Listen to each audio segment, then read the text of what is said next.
سيئات أعمالنا من يهده الله فلا مضل له ومن يضلله فلا هادي له وأشهد أن لا إله إلا الله وحده لا شريك له وأشهد أن محمدا عبده ورسوله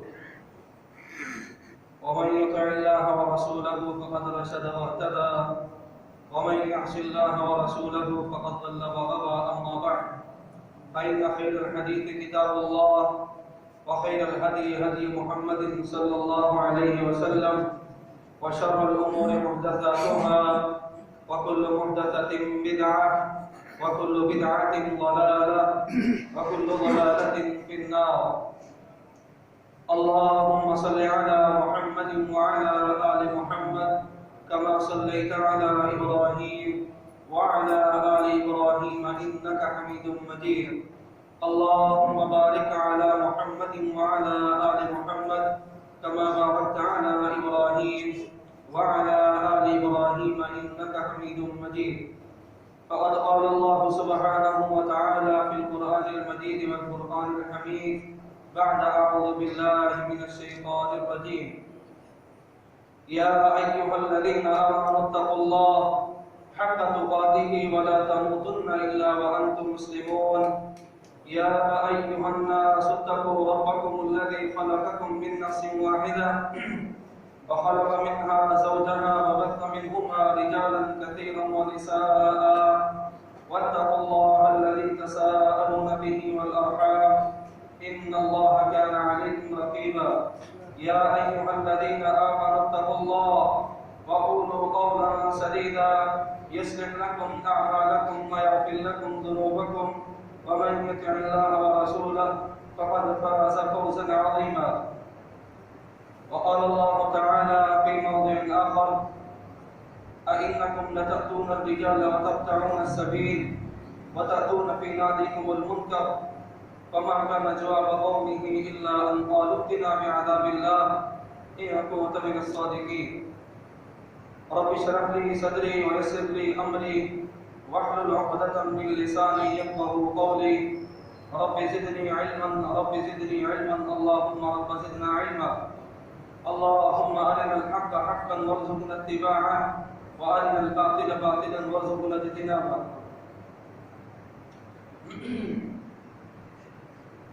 دین اسلام نے راستے کے حوالے سے بہت زیادہ اہمیت دی ہے. جب سے یہ دنیا بنی ہے اس وقت سے اللہ تعالیٰ نے راستوں کی بڑی اہمیت رکھی. راستے، طریق، سبیل، یہ جو بھی ہیں صاف ستھرے، اچھے اور کشادہ ہونے چاہیے. سابقہ شریعت کے اندر بھی اس چیز کے حوالے سے بہت زیادہ وضاحتیں ہوئی،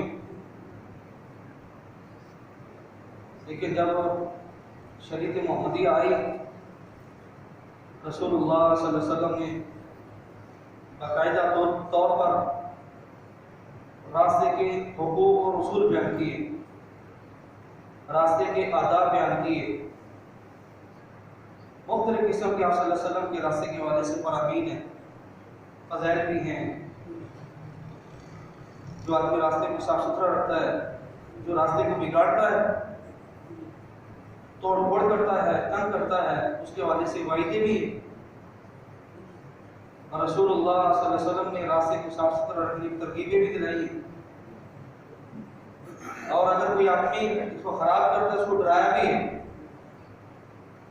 بہت زیادہ آپ صلی اللہ علیہ وسلم نے اس کے حوالے سے فرامین ہے. اللہ تعالیٰ نے قرآن مجید کے اندر اس کا ذکر کیا. راستہ کسے کہتے ہیں؟ راستے سے مراد ہر وہ جگہ ہے جہاں سے لوگوں کا آنا اور جانا ہو، لوگوں کی آمد و رفت ہو. وہ گلی بھی ہو سکتی ہے، وہ چوک بھی ہو سکتا ہے، محلہ بھی ہو سکتا ہے، وہ روڈ بھی ہو سکتا ہے، وہ موٹر ویز بھی ہو سکتا ہے، وہ جوٹی روڈ بھی ہو سکتا ہے. یہ سارے کے سارے راستے کے اندر چیز آتی ہے. وہ چھوٹا راستہ ہو، بڑا راستہ ہو، کم فاصلے والا راستہ ہو، لمبے فاصلے والا راستہ ہو، یہ سارے کے سارے راستے کے اندر آتی چیزیں، یہ زمینی ہے۔ اس طرح فضائی راستے بھی ہیں، ملکی فضائی راستے بھی ہیں، بین الاقوامی فضائی راستے بھی ہیں۔ حقوق سب کے یکساں ہیں، وہ زمینی راستہ ہو یا فضائی راستہ ہو، حقوق سب کے سب وہ یکساں ہیں اور سب کے سب ایک جیسے ہیں۔ راستے کی اہمیت دیکھیں، رسول اللہ صلی اللہ علیہ وسلم نے بھی بیان کی۔ اللہ تعالیٰ قرآن فرماتے ہیں اِنَّكُمْ لَتَأْتُونَ الرِّجَالَ، کیا تم مردوں کے پاس آتے ہو، وَتَقْطَعُونَ السَّبِيلَ، راستے کو کاٹتے ہو، خراب کرتے ہو، توڑتے ہو راستے کو، وَتَأْتُونَ فِي نَادِيكُمُ الْمُنكَرَ، اور یہ تمہاری مجالس ہوتی ہیں وہ بڑی گندی مجالس ہوتی ہیں، ان مجالس کے اندر بڑی بری گفتگو کی جاتی ہے۔ اِنَّكُمْ لَتَأْتُونَ الرِّجَالَ وَتَقْطَعُونَ السَّبِيلَ وَتَأْتُونَ فِي نَادِيكُمُ الْمُنكَرَ، یہ قوم لوط کی 3 برائیاں اللہ تعالیٰ نے بیان کی۔ پھر آگے سے قوم لوط کیا جواب دیتی ہے، فَمَا كَانَ جَوَابَ قَوْمِهِ إِلَّا أَنْ قَالُوا ائْتِنَا بِعَذَابِ اللَّهِ، اے لوط اگر آپ سچے ہیں، اللہ تعالیٰ کے سچے نبی ہیں، تو آپ پھر اللہ تعالیٰ کا عذاب لائیں جو ہمیں تباہ و برباد کر دے۔ یہ اس قوم کا جواب ہوتا تھا۔ تو راستے کی اہمیت دیکھیں، اللہ تعالیٰ نے راستے کا ذکر لواقت والے برے فعل کے ساتھ کیا ہے۔ اگر کوئی راستے کو خراب کرتا ہے، توڑتا ہے، یہ کبیرہ گناہ کا مرتکب ہے بغیر کسی وجہ سے۔ جس طرح لواقت کبیرہ گناہ ہے، دین اسلام کے اندر ایک بہت بڑا جرم ہے، یہ قوم لوط کے اندر گناہ پایا جاتا تھا۔ اسی کے ساتھ اللہ تعالیٰ نے راستے کا ذکر کیا۔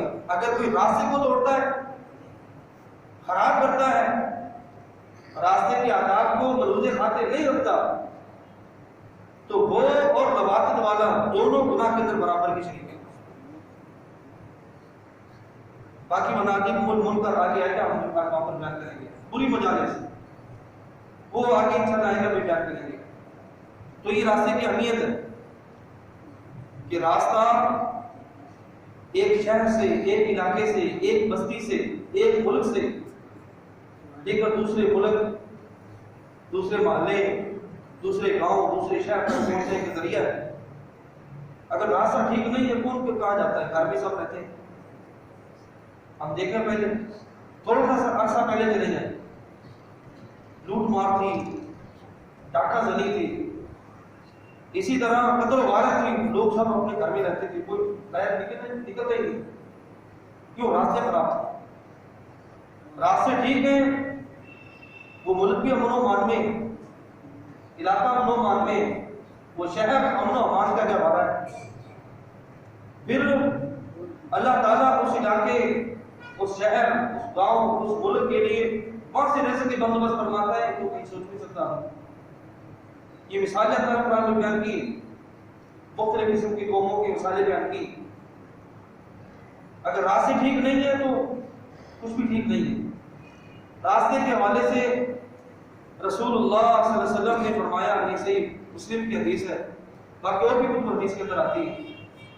اس حدیث کے راوی سیدنا ابو سعید خدری رضی اللہ تعالیٰ عنہ ہے، فرماتے ہیں رسول اللہ صلی اللہ علیہ وسلم نے ارشاد فرمایا، ایاکم، اے لوگوں تم بچو۔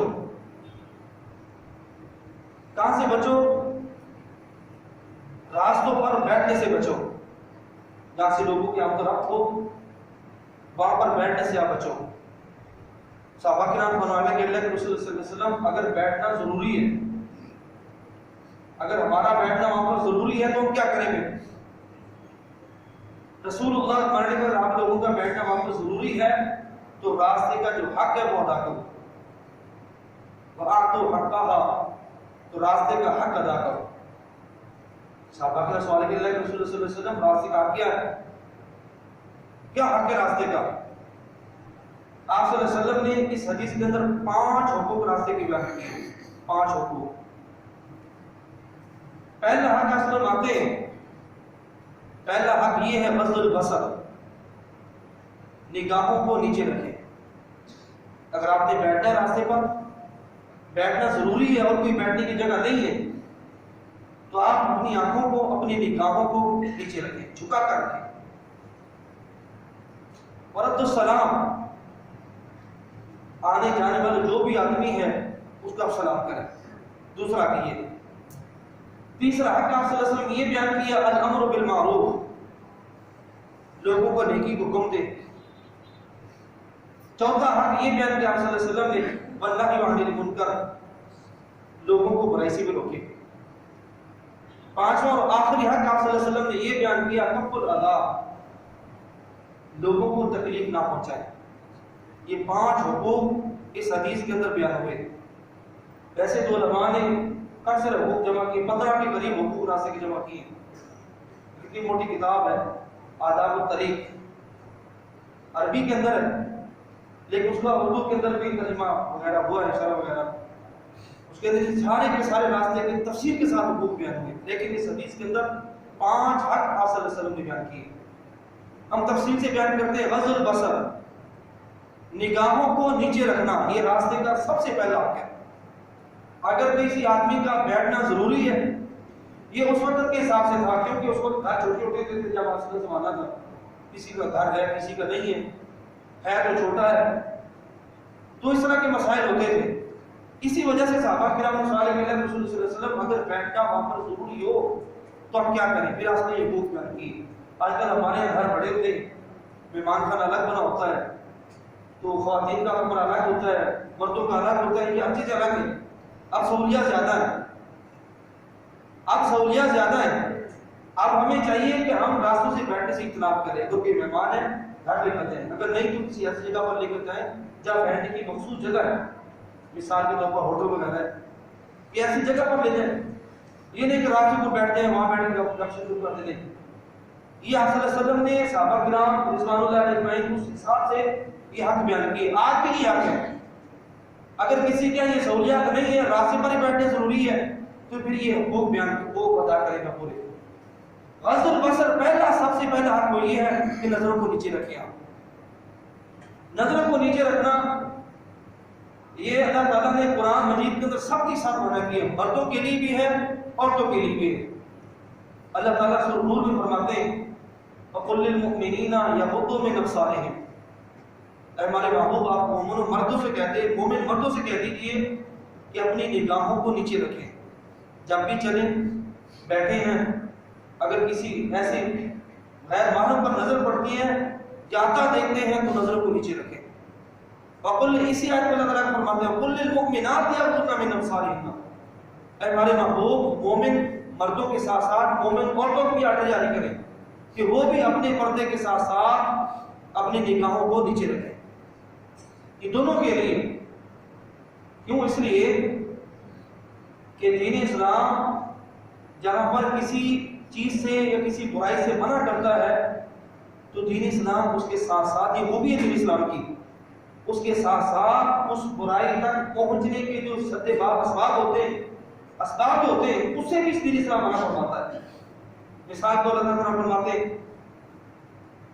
وَلَا تَقْرَبُوا الزِّنَا، زنا کبیرہ گناہ ہے۔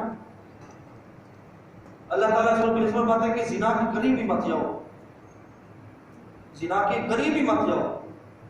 عبد الرحمن کیانی بہت بڑے مفسر گزرے ہیں، عالم دین ہے، بہت ہو گئے، ان کی تفسیر القرآن تفسیر ہے، اس آیت تفسیر میں لکھتے ہیں کہ یہ اللہ تعالیٰ نے یہ نہیں فرمایا کہ زنا نہ کرو اس آیت میں، بلکہ یہ فرمایا کہ زنا کے قریب بھی مت جاؤ۔ اس کا معنی یہ ہے زنا تک پہنچنے کے جو اسباب ہیں اس سے بھی آپ بچیں۔ وہ اسباب کیا ہیں؟ کبھی مردوں کو نگاہ نیچے کرنے کو حکم دے دیا، کبھی عورتوں کو کہہ دیا، کبھی عورتوں کے لیے پردہ کا حکم نازل کر دیا، کبھی یہ کہہ دیا عورتوں سے کہ اگر آپ نے گھر سے کسی باہر ایسے آدمی سے بات کرنی ہے تو سختی ساتھ بات کریں، آپ نرم لہجے کے ساتھ بات نہ کریں۔ کیوں؟ اس لیے کہ نگاہ جو ہے یہ خاموش قاصد ہے، خاموش قاصد ہے نگاہ۔ نگاہ جب ملتی ہے سلسلہ بھی ارتجاعی سے چلتا ہے۔ تو دین اسلام نے وہ اسباب بھی بیان پہنچنے کا ذکر ہو، جو برائی تک پہنچنے کے وہ ذرائع بنتے ہیں، تو دین اسلام اس سے منع فرماتا ہے۔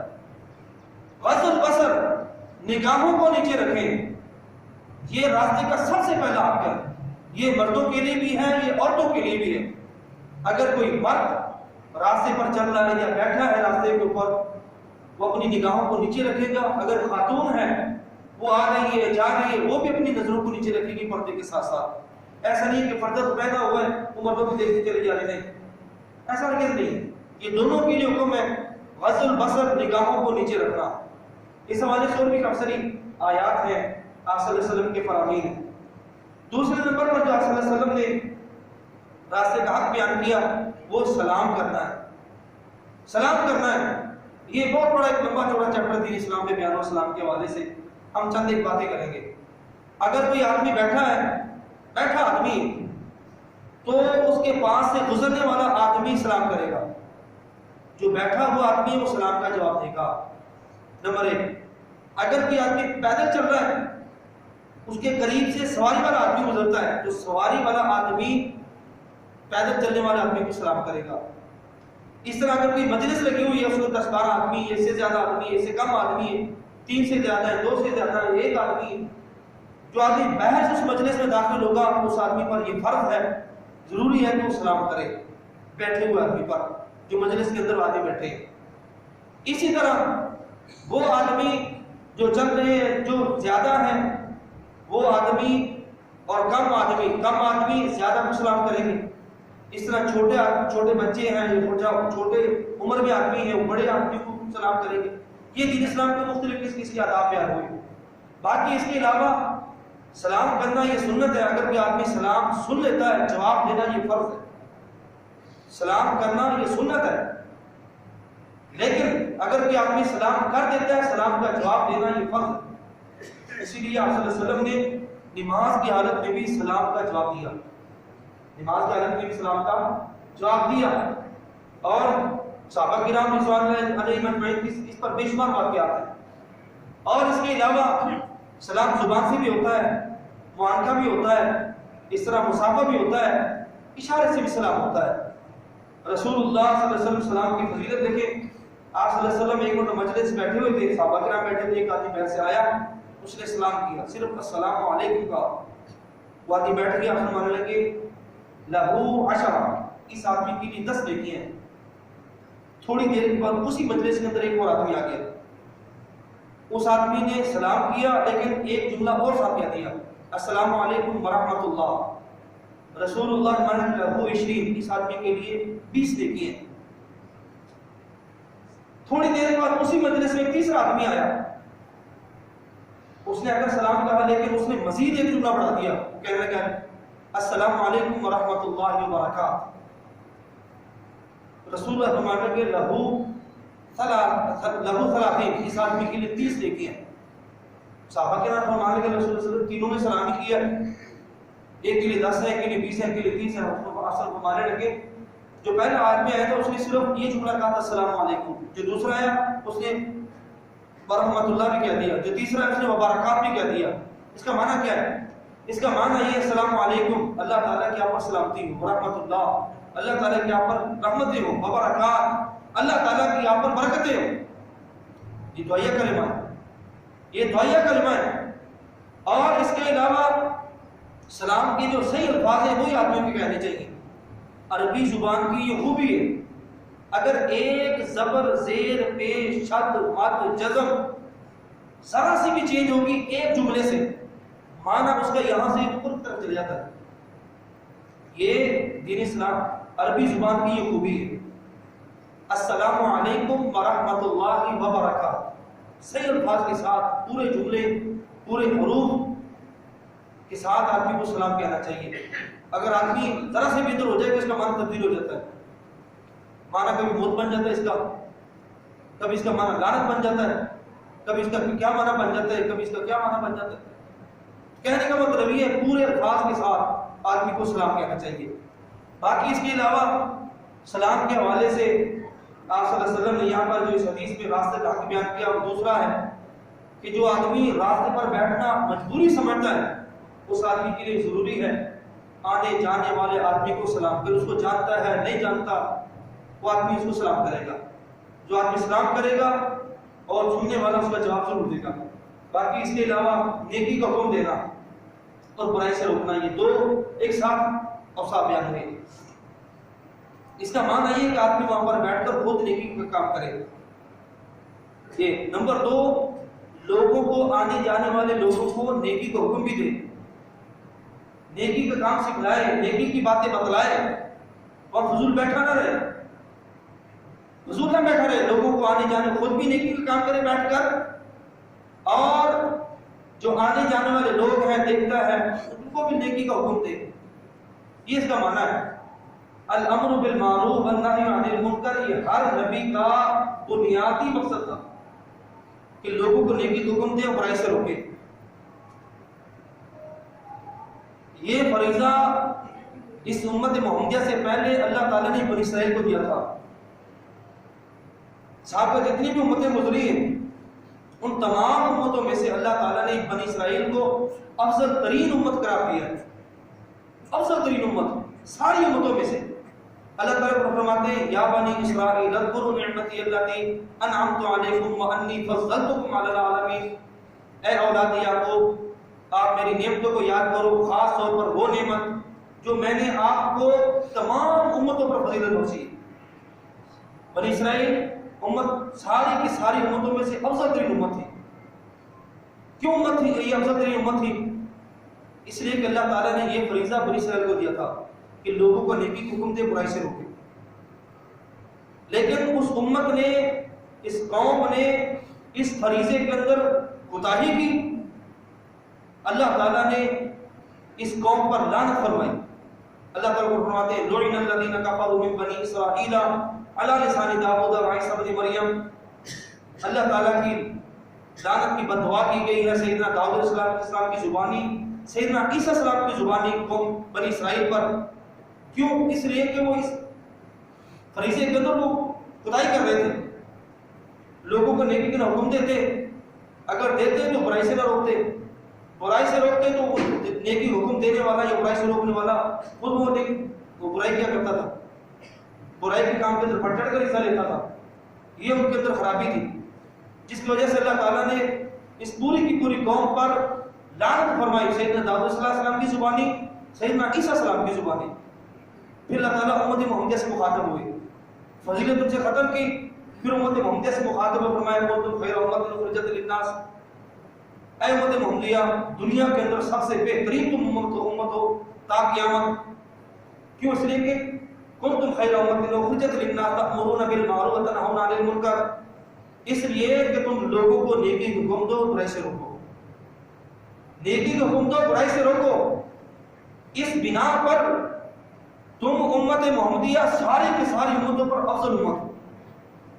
یہ فضیلت امت محمدیہ کے پاس ہے۔ وہ فریضہ کیا ہے؟ نیکی کو حکم دینا، برائی سے روکنا، جس کی وجہ سے اللہ تعالیٰ نے ساری کی ساری امتوں پر امت محمدیہ کو فضیلت بخشی۔ لیکن آج ہم دیکھیں ہم کہاں کھڑے، کتنا لوگوں کے نیکی کو حکم دیتے، برائی سے روکتے۔ جیسا لیں ہم اپنا، کس پر تنقید نہیں، جیسا لیں ہم اپنا، یہ فریضہ ہے۔ اگر ہم بہتر امت ہیں تو اللہ تعالیٰ نے ذمہ داری بھی لگائی ہے، اگر ذمہ داری نہیں تو پھر بنی اسرائیل کا اثر دیکھ لیں، لعنت کی دنیا کے اندر دو نبی کی زبان سے۔ کل قیامت کے دن جو حشر ہونا ہے وہ ہونا ہے، دنیا کے اندر ان کو اللہ تعالیٰ کی رحمت سے دنیا دیا گیا۔ آج ہمارا کیا حال ہے؟ ہم کیا کرتے ہیں؟ لوگوں نے نیکی کو حکم دیتے ہیں، نہ برائی سے روکتے ہیں۔ آج کا فرمان ہے من رأى منکم منکرا فلیغیرہ بیدہ، اگر تم میں سے کوئی آدمی کسی بھی برائی کو دیکھتا ہے تو اگر اس کے پاس اتنی طاقت پاور ہے کہ وہ ہاتھ سے روک سکتا ہے، اس برائی کو ہاتھ سے روکے۔ فإن لم يستطع فبلسانہ، اگر ہاتھ سے روکنے کی طاقت نہیں ہے زبان سے روکے۔ فإن لم يستطع فبقلبہ، اگر زبان سے بھی روکنے کی طاقت نہیں ہے برائی کو تو آدمی دل کے اندر تو برا سمجھے اس برائی کو۔ فذلک اضعف الایمان، اللہ تعالیٰ فرماتے ہیں یہ ایمان کا انتہائی کمزور ترین درجہ ہے، اس کے بعد ایمان نہیں ہے۔ اگر کوئی آدمی برائی کو اپنے دل کے اندر ہی برائی نہیں سمجھتا، اس کے اندر ایک ذرہ برابر بھی ایمان نہیں، ذرہ برابر بھی ایمان نہیں۔ ہم برائی کو برائی نہیں سمجھتے، برائی در برائی کرتے چل جاتے ہیں۔ اگر کوئی آدمی برائی کو برائی سمجھے نا کہ اگر میں زنا کروں گا تو مجھے سنسار کر دیا جائے گا، چوری کروں گا میرے ہاتھ کاٹ دیے جائیں گے، کسی کو ناحق قتل کروں گا قصاص سے مجھے قتل کر دیا جائے گا، تو اگر کوئی سمجھے اس جرم کو، اس برائی کو، تو کون کرتا ہے یہ برا؟ ہم برائی کو برائی نہیں سمجھتے، جس کی وجہ سے برائی در برائی کرتے چلے جاتے ہیں۔ اصل کا فرمان ہے اگر کوئی آدمی جب زنا کرتا ہے، زنا کرتے وقت جتنا بھی ٹائم ہوتا ہے اس آدمی سے اللہ تعالیٰ ایمان کو نکال لیتے ہیں۔ ہم برائی کو برائی نہیں سمجھتے، نہیں سمجھتے برائی کو برائی کر رہے ہوتے، اللہ تعالیٰ ایمان ہی نکال لیتے ہیں۔ ذرہ برابر بھی ایمان نہیں رہتا، جب برائی کو برائی نہیں سمجھتے ذرہ برابر بھی ایمان نہیں رہتا۔ اگر آدمی اسی حالت میں فوت ہو گیا، ایمان سے خالی گیا، اگر کوئی آدمی شراب پیتے ہوئے فوت ہو گیا، اللہ تعالیٰ ایمان نکال لیتے ہیں۔ اگر اسی حالت میں فوت ہو گیا، ایمان سے خالی گیا، بھی بے شمار گناہ ہے جس کی بنا پر اللہ تعالیٰ ایمان نکال لیتے ہیں آدمی کی جسم سے۔ الامر بالمعروف والنہی عن المنکر، لوگوں کو نیکی کا حکم دینا، راستے پر بیٹھ کر خود بھی نیکی کا کام کرنا، لوگوں کی اصلاح بھی کرنا۔ اگر کوئی برائی دیکھتا ہے، برائی سے لوگوں کو روکنا، خود بھی برائی سے پیچھے ہٹنا، یہ راستے کے آداب میں سے ایک ادب ہے۔ پانچواں جو ادب اس حدیث میں بیان ہوا، کف الاذی، تکلیف دہ چیز کو ہٹانا ہے۔ اگر راستے کے اندر کوئی تکلیف دہ چیز ہے، کوئی ایسی چیز پڑی ہے جو عام و رفت یا آنے جانے والے لوگ ہیں وہ تکلیف کا باعث مانتے ہیں، اس کو ہٹا دیا جائے، صاف کر دیا جائے، تو یہ بھی ایک راستے کا حق ہے۔ اگر راستے پر بیٹھنا ہے تو دیکھیں راستے کے اوپر کوئی تکلیف دہ چیز تو نہیں ہے، اگر ہے تو اس کو ہٹائیں، صاف کریں راستے کو اور بالکل کلیئر کر دیں راستے کو، یہ بھی ایک راستے کا حق ہے۔ اس راستے کے حق کے ساتھ آپ نیچے دیکھیں کتنے حقوق ہیں جو ہمارے اندر خرابی پائی جاتی ہے۔ تکلیف دہ چیز کو ہٹانا یہ شریعت کا حکم ہے۔ ہم تکلیف دہ چیز کو ہٹانے کے بجائے مزید تکلیفیں پیدا کر دیتے ہیں راستوں کے اندر۔ مثال کے طور پر راستے بلاک کر دینا، یہ بھی راستے کے اندر تکلیف دہ چیز کے اندر یہ عمل آتا ہے۔ راستے بلاک کر دینا، کوئی دھرنا دیتے کسی نے کوئی اپنا جلسہ لگا دیا ہے، کسی نے کیا کر لیا، کسی نے کیا کر لی، یہ بھی راستے کے حقوق میں سے ایک حق ہے کہ آدمی راستے کو صاف ستھرا رکھے، بالکل کلیئر رکھے۔ راستہ بلاک کا اس کا جلسہ ہے، دوسرا دھرنا ہے، آج انہوں نے شور شرابہ کیا ہوا ہے، یہ راستے کے کوئی راستے کا حکم، یہ کوئی وہاں پر اپنی اصلاح نہیں کر رہے لوگ، اصلاح کے بجائے گناہ در گناہ کرتے چلے جاتے ہیں۔ نہ جانے وہاں پر جو کتنے لوگ ہیں جنہوں نے یہ تمام کے کتنے لوگوں کو بدوائیں لے لی ہوگی، دعاؤں کے بجائے پتہ نہیں کتنے لوگوں کو بدوائیں لے لی ہوگی۔ بلاک کرنا راستوں کو، دھرنے دینے، اجتماعات لگانا، کم سے کم مساجد میں ایسے۔ اب مثال کے طور پر یہ مسجد ہے، اگر مسجد بھر جاتی ہے جمعے کے لیے، عید کے لیے، مختلف مساجد بھی ایسی ہیں تو باہر روڈ کے اوپر اپنی صفیں بچھا دیتے ہیں، روڈ کے اوپر صف بچھا دیتے ہیں۔ اس کا طریقہ کار یہ ہے، اگر اس طرح کا کوئی صورتحال ہوتی ہے اس کی دو باتیں آپ ذہن میں رکھیے گا۔ پہلی بات یہ ہے کہ یہ کرنا منع ہے، اگر اس طرح مجبوری ہے کرنا تو آپ اس علاقے کا جو محکمہ جو ادارہ ہے وہاں پر اطلاع دیں، وہ ادارہ وہ محکمہ راستے کو بھی متبادل راستہ نکالیں، وہ آپ کو اجازت دے کہ ہاں آپ یہ اتنا راستہ بند کر سکتے ہیں، پھر اجازت ہو سکتی ہے۔ کیوں؟ راستہ کسی کی ملکیت نہیں ہے، راستہ کسی کی ملکیت نہیں ہوتا، یہ راستہ عوام الناس کا حق ہے، وہاں پر چھوٹا بھی چلے گا، بڑا بھی چلے گا، امیر بھی چلے گا، غریب بھی چلے گا، اور سب چلیں گے، کسی کو کوئی حق نہیں اس پر، نہ کسی کو کوئی ملکیت ہے۔ وہ ادارہ اگر آپ کو اجازت دے اس علاقے کا، ہاں بھی آپ کو واقعتاً اس چیز کی ضرورت ہے، آپ اتنا راستہ بند کر سکتے ہیں، وہ ادارے کی ذمہ داری ہے پھر اس راستے کا کوئی متبادل راستہ نکالے۔ مثال یہ گلی بند کر دیں تو یہاں لوگ نماز پڑھیں گے جمعے کی، عید کی، تو وہ ادارہ پولیس کا ہو، جو بھی ہو، جس ادارے کی ذمہ داری ہے وہ متبادل راستہ نکالے کہ ادھر سے آنے والے لوگ وہ فلاں راستہ اختیار کریں۔ تو یہ اصل چیز، تو بغیر اس میں کسی عذر کے، بغیر کسی وجہ کے راستے بلاک کرنا دین اسلام اس کی قطعاً اجازت نہیں دیتا۔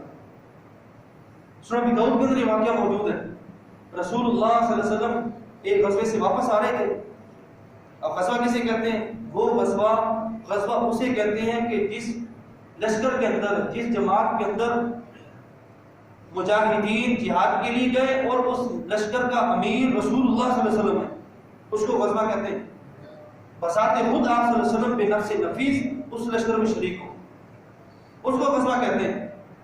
ایک غزوے سے آپ صلی اللہ علیہ وسلم صحابہ کرام کے ساتھ واپس آ رہے تھے، ایک جگہ پر آپ صلی اللہ علیہ وسلم نے رکنے کا حکم دیا قافلے کو، قافلہ رک جائے، لوگ سانس لے لیں، سواریاں سانس لے لیں، سواریاں کھا پی لیں، اور جو آدمی تھوڑا سونا ہے سو لے، جو بھی بارہ تھوڑا سا ٹائم آپ صلی اللہ علیہ وسلم دیا کہ یہاں پہ اپنے پڑاؤ کرتے ہیں، رک جائیں یہاں پر۔ پورا قافلہ رک گیا۔ کچھ لوگوں نے کیا کیا؟ اپنی سواریاں راستے کو باندھ دی، کچھ لوگوں نے اپنا سامان اٹھا کے راستے کو رکھ دیا، کچھ لوگ راستے کے اوپر جا کر بیٹھ گئے۔ اب جو لوگ آنے جانے والے تھے وہاں کے، وہ بڑے پریشان، راستہ بند ہو گیا۔ یہ بات آپ صلی اللہ علیہ وسلم تک پہنچی، سنن ابی داؤد کی حدیث ہے، صحیح واقعہ ہے، یہ بات آپ صلی اللہ علیہ وسلم تک پہنچی۔ اسی طرح کچھ مجاہدین، کچھ صحابہ کرام نے یہ عمل کیا ہے، کچھ نے سواریاں باندھی، کچھ نے اپنا ساز و سامان وہاں رکھ دیا، کچھ وہاں بذات خود بیٹھ گئے، راستے پر راستہ بند ہو گیا۔ پھر رسول اللہ صلی اللہ علیہ وسلم نے ایک صحابی کو مقرر کیا اور فرمایا کہ یہ آپ وہاں جا کر اعلان کریں۔ اعلان کیا تھا؟ رسول اللہ صلی اللہ علیہ وسلم یہ بتلایا کہ جو بھی آدمی راستے کے اوپر بیٹھا ہے فلا جہاد لہم، اس آدمی کو کوئی جہاد نہیں ہے۔ جہاد اس کا آدمی کو کوئی جہاد نہیں ہے جس آدمی نے راستہ بند کیا ہے، سواری باندھی ہے، سامان رکھا ہے، یا خود بیٹھا ہے راستے پر، آنے جانے لوگوں کو تکلیف ہو رہی ہے اس سے، تو اس آدمی کا کوئی جہاد نہیں ہے۔ اب جہاد کی اہمیت دیکھیں، دین اسلام کے اندر یہ جہاد ایک اونٹ کی کوہان کی حیثیت رکھتا ہے۔ ایک حدیث میں رسول اللہ فرماتے ہیں کہ دین اسلام کے اندر جہاد کی اہمیت اس طرح ہے جس طرح پہاڑ کے اوپر پہاڑ کی چوٹی کی اہمیت ہوتی ہے۔ اونٹ کے اوپر اگر اونٹ کی کوہان نہ ہو، اونٹ بیکار ہے، کوئی چیز رکھی نہیں جائے گی اس پر، نہ ہی کوئی چیز ٹھہرے گی وہاں پر۔ پہاڑ کے اوپر پہاڑ کی چوٹی نہ ہو، پہاڑ خوبصورت نہیں ہوتا، اس پہاڑ کی کوئی اہمیت نہیں ہوتی۔ تو دین اسلام کی خوبصورتی وہ جہاد ہے۔ رسول اللہ فرماتے ہیں کہ اگر کوئی آدمی اعلاء کلمت اللہ کے عرض کی خاطر اللہ تعالیٰ کے راستے میں جہاد کرتا ہے، جہاد کرتے کرتے شہید ہو گیا، اس کا خون کا قطرہ زمین پر بعد میں گرتا ہے، غفر له ما تقدم من ذنبه، اللہ تعالیٰ کو اس آدمی کے سابقہ سارے کے سارے گناہ معاف فرما دیتے الا دین، مگر قرض معاف نہیں ہوتا۔ کتنا بڑا عمل ہے، کتنی بڑی نیکی ہے، کیا مقام ہے دین اسلام کی طرف عبادت کا۔ لیکن اگر کوئی آدمی یہ چھوٹا سا سمجھتے کو گناہ راستہ بند کر دینا، رسول اللہ فرماتے ہیں کہ آپ لوگ اس کو چھوٹا سا جرم سمجھتے ہو، یہ اتنی بڑی نیکی کو اس نے ختم کر دی ہے۔ جہاد جیسے اجر و ثواب کو اس آپ کے راستہ بند کرنے نے اس کو ختم کر دی ہے۔ جن لوگوں نے یہ حرکت کی ہے، راستہ بند کیا ہے، لوگوں کو تکلیف پہنچائی ہے، فلا جہاد ہے، ان کو بھی جہاد نہیں۔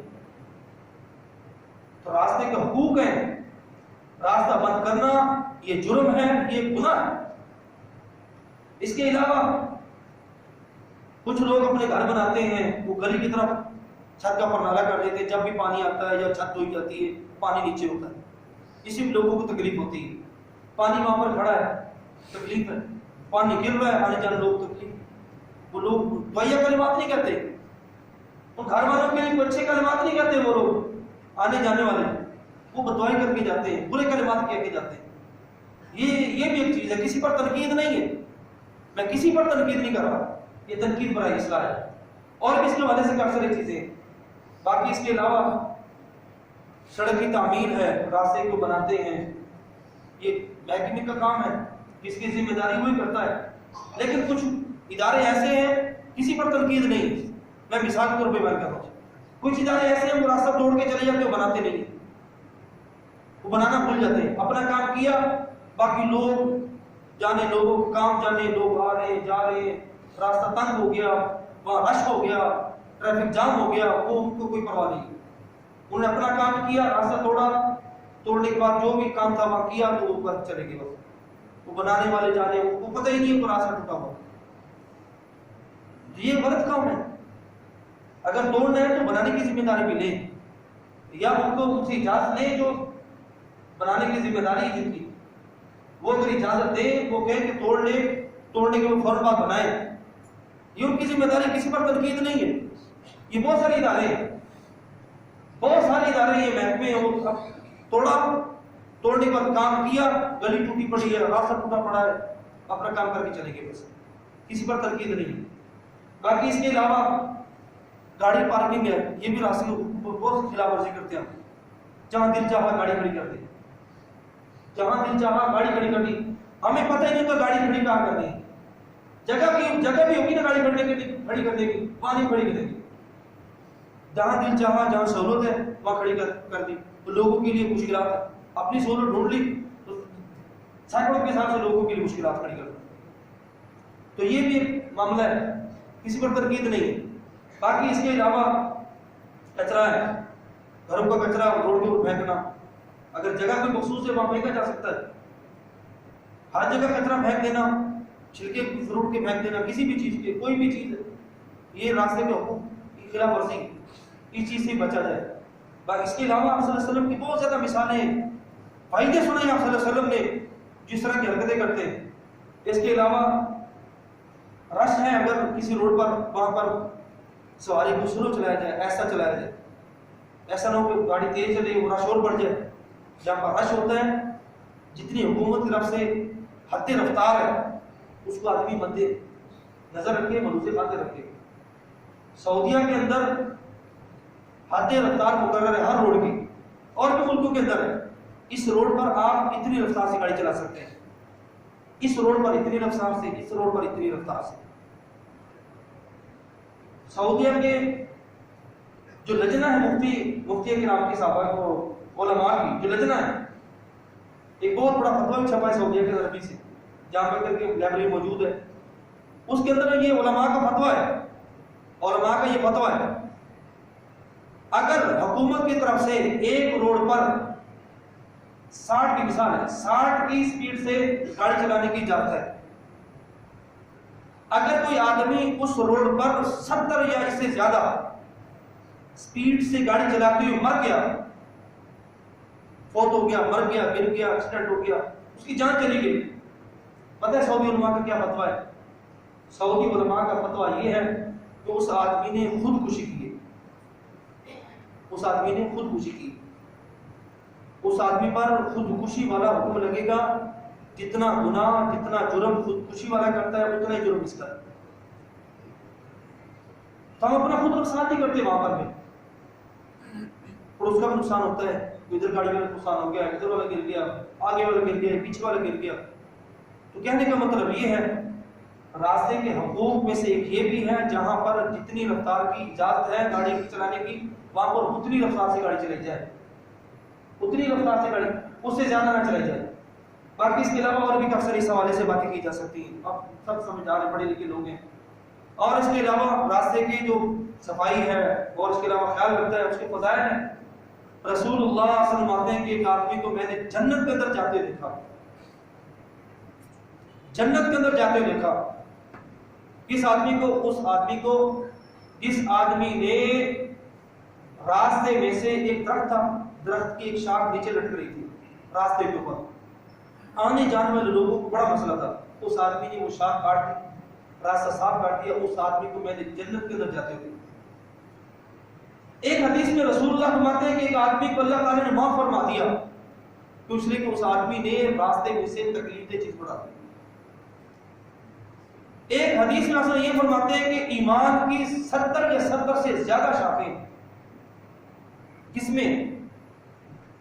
افضلها لا الہ الا اللہ، افضل ترین ایمان کی شاخ لا الہ الا اللہ کہنا ہے، وَأَدْنَاهَا إِمَاطَةُ الْأَذَىٰ عَنِ الطَّرِيقِ، اور سب سے چھوٹی جو ایمان کی شاخ وہ یہ ہے راستے میں سے کسی تکلیف دہ چیز کو ہٹا دینا۔ راستے کی صفائی کرنا یہ ایمانیات میں سے، ایمان کی اقسام میں سے ایک قسم ہے، اگر یہ چھوٹی ہے۔ اگر کوئی آدمی راستے کا خیال نہیں رکھتا، راستے کو توڑتا ہے، خراب کرتا ہے، بلا کرتا ہے، کوئی بھی معاملہ کرتا ہے، اس آدمی کا ایمان مکمل نہیں ہے، اس آدمی کے اندر یہ ایمان کی شاخ کم ہے۔ باقی وہ جتنی ساری شاخیں اس کے اندر ہوں، ساری قسمیں اس کے اندر ٹوٹ کر بھری ایمان کی، اگر یہ وہ حرکت کرتا ہے، یہ جرم کرتا ہے راستے والا، اس آدمی کے اندر کبھی ایمان مکمل نہیں، کبھی ایمان مکمل نہیں۔ اور اس کے علاوہ کافی ساری باتیں آپ صلی اللہ علیہ وسلم کے فرامین ہیں فضائل کے حوالے، راستے کے فضائل کے حوالے سے۔ تو خلاصہ کلام یہ ہے، کسی پر تنقید نہیں ہے، یہ تنقید برا حصہ ہے۔ خلاصہ کلام یہ ہے، راستے کے حقوق ہیں، ان حقوق کا خیال رکھنا یہ ہماری ذمہ داری ہے۔ اگر ہم ہی نہیں خیال رکھیں گے تو کون رکھے گا؟ دین اسلام ہمارے پاس ہے، ہم نے پڑھا، ہم نے سمجھا، اس کو ہم نے قبول کیا لیکن اپنایا نہیں۔ اور باہر کسی ملک میں چلے جائیں، دیکھ لیں راستے کتنی کشادہ ہے، کتنی صفائیاں راستوں پر، انہوں نے قبول نہیں کیا ہمارے دین کو، لیکن اصول ضوابط دین اسلام کے انہوں نے لے لی۔ دین اسلام سے نفرت کرتے ہیں، مسلمانوں سے نفرت کرتے ہیں، لیکن جو دین اسلام کے اصول ہیں وہ ان کو بڑے پیارے ہیں، بڑے پیارے ہیں ان کو۔ تو وہ وہاں جا کے دیکھ لیں، آپ سب جانتے ہوں گے، آپ لوگ کتنے راستے ان کے صاف ستھرے ہوتے ہیں، ہمارے راستوں کا دیکھ لیں۔ تو کہنے کا مطلب یہ ہے دین اسلام ہم نے قبول کیا، ہم نے اس کو مانا ہے، اس کو پورے کا پورا مانے۔ یا الذین آمنوا ادخلوا فی السلم کافہ، پورے کا پورا مانے، دین اسلام کے اندر پورے کا پورا داخل ہونا ہے۔ راستے کے حقوق ہے اس کا خیال رکھیں۔ 5 حقوق بیان ہوئے اس حدیث کے اندر۔ نمبر 1 نگاہیں نیچے رکھنا، غض البصر۔ نمبر 2 رد السلام، سلام کا جواب دینا، سلام کرنا، سلام کا جواب دینا۔ اس کے علاوہ الامر بالمعروف، نیکی کا حکم دینا، آنے جانے والے لوگوں کو خود بھی نیکی کرنا۔ النہی عن المنکر، لوگوں کو برائی سے روکنا، اگر کوئی برائی دیکھتے ہیں، آنے والے لوگ بھی کوئی کمی دیکھتے ہیں، اس کی اصلاح کریں، خود بھی برائی سے روکیں۔ اور 5واں جو حق بیان ہوا اس حدیث میں وہ یہ ہے کف الاذی عن الطریق، راستے سے تکلیف دہ چیز کو ہٹانا۔ اللہ تعالیٰ سے دعا ہے کہ اللہ تعالیٰ ہم سب کو اپنی دین کی صحیح سمجھ عطا فرمائے۔ اللہ تعالیٰ سے دعا ہے کہ اللہ تعالیٰ ہمیں ہر ایک کے حقوق کا خیال رکھنے کی توفیق عطا فرمائے اور بجا لانے کی توفیق عطا فرمائے۔ آمین۔ وآخر دعوانا الحمدللہ رب العالمین۔